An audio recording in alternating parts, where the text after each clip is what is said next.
Well, hello and welcome to another episode of Critical Weight Theory. So, today we're going to be talking about Def Leppard. Even if you've never owned a jean jacket, you know the name. For some, they're dad rock. For others, they're the sound of pure, unapologetic arena glory. But here's the thing: Def Leppard didn't just ride the wave of 80s rock excess, they helped build it. And you have to rewind to Sheffield, England, 1977 to get the origins of the story. It's a steel town better known for factory smoke than Platinum Records.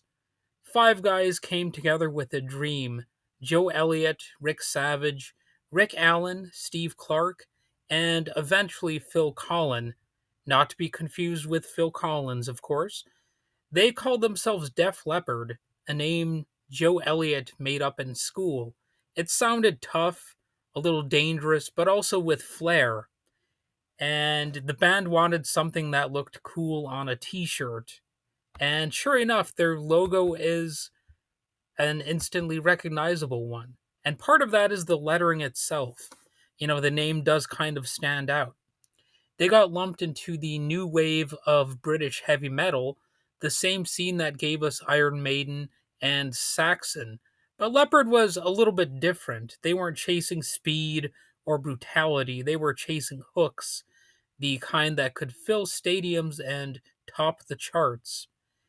And their second album, High and Dry, from 1981, produced by Mutt Lange, gave them their first real spotlight with Bringin' On the Heartbreak. It's a song that still lives on classic radio today, well, classic rock radio, I should say. Smooth, soaring, and loaded with harmonies. Then came Pyromania in 1983, and that's when things got nuclear. Photograph, Rock of Ages, Foolin', every track sounded bigger than life.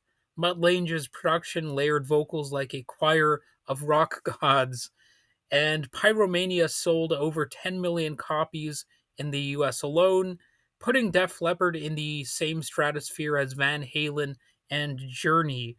Arena rock had officially found its British ambassadors, but fame didn't come without fire.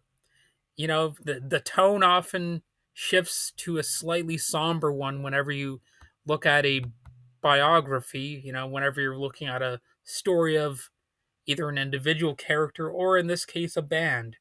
In 1984, drummer Rick Allen was in a near fatal car crash that cost him his left arm. He later said, "I think the seatbelt actually took my arm off." So most people would have walked away from that, but Rick didn't. He built an electronic drum kit that let him play using his feet and right arm, rewriting the rulebook for what a drummer could do. When the band returned to the stage, fans didn't see a tragedy, they saw triumph. As Alan put it, music doesn't come from the hands, meaning it comes from the heart, basically. Or, I guess, to some extent, from the mind, from the imagination. And, that's not to say Pour Some Sugar on Me is the most imaginative track of all time or whatever.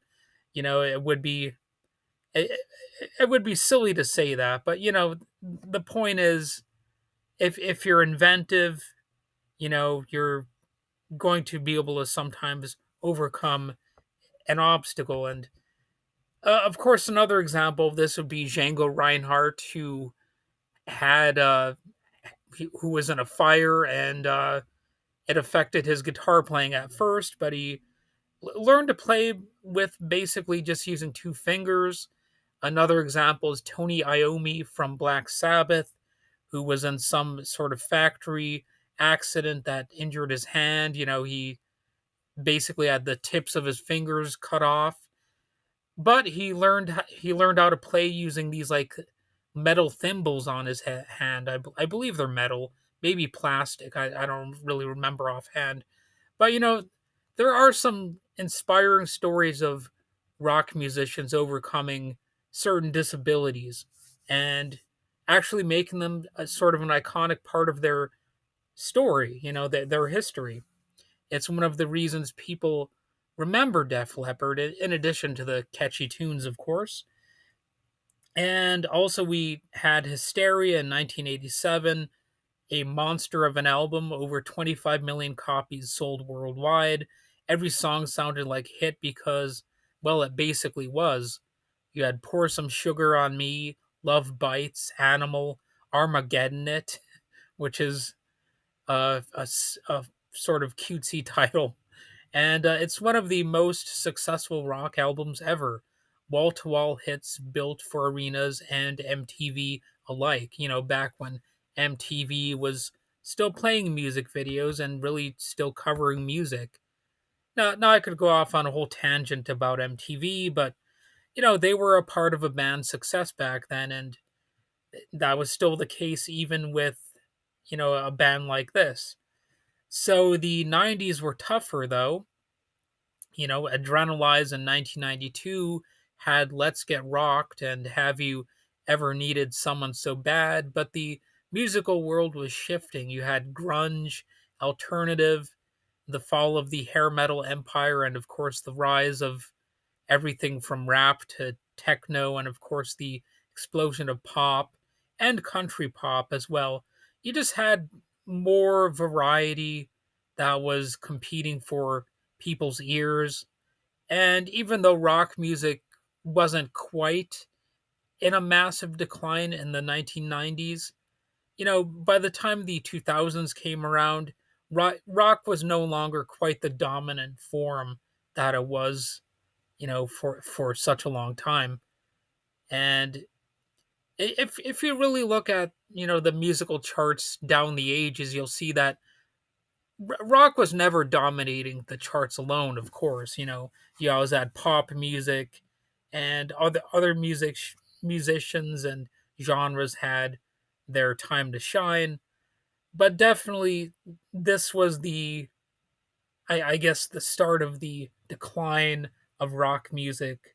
When it was starting to reach the 1990s, and you started to get more competition with all these different genres.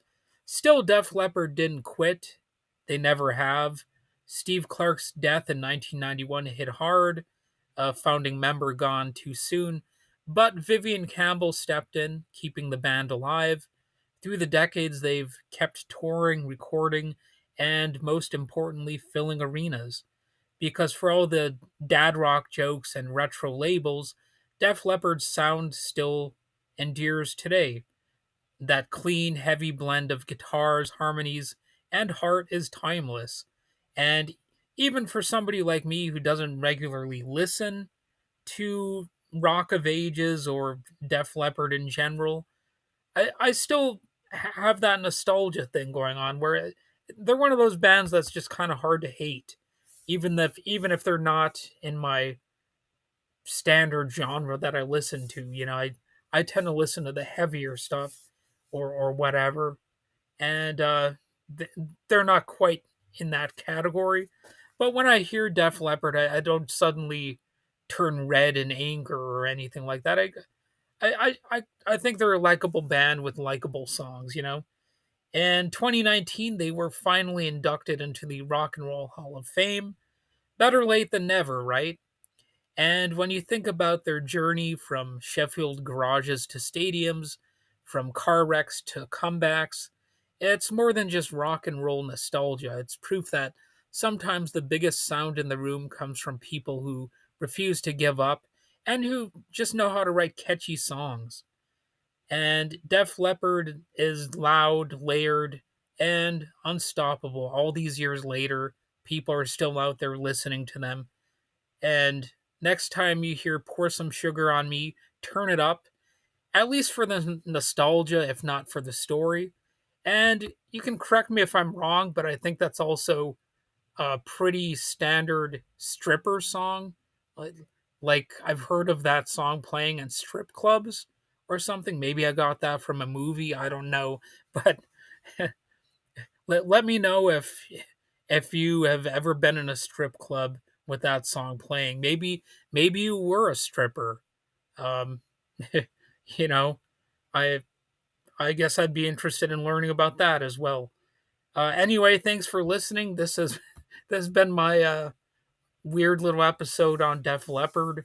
I don't really have any personal stories about experiences listening to the band or anything like that, but you know, I think they have a tale to tell.